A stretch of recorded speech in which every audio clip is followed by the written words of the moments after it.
भूले। मीठा दोनों तहर आम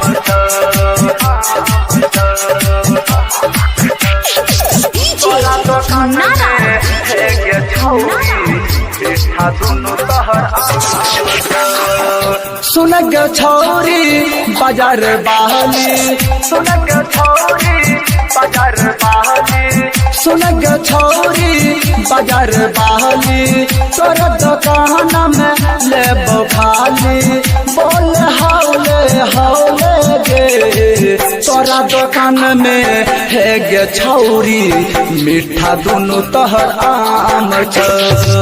तोरा दुकान में है गे छौरी मीठा दोनों तहर आम छ। तोरा दुकान में है गे छौरी मीठा दोनों तहर आम छ।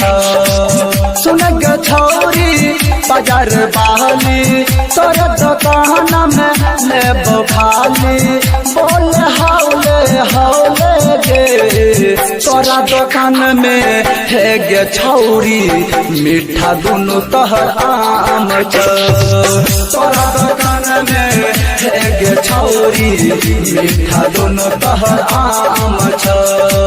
तोरा दुकान में है गे छौरी मीठा दोनों तहर आम छ। मीठा दोनों तहर आम मीठा दोनों तहर आम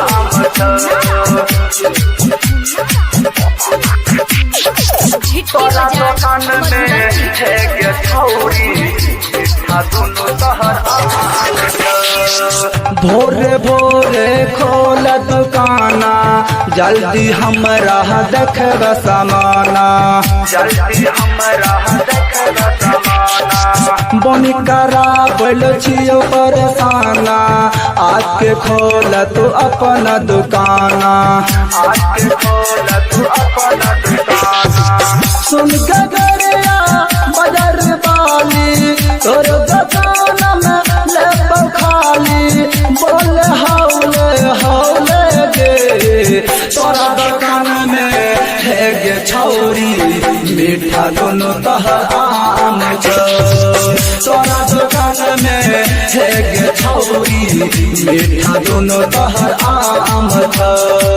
तोरा दुकान में है गे छौरी मीठा दोनों तहर आम छ। मीठा दोनों तहर आम मीठा दोनों तहर आम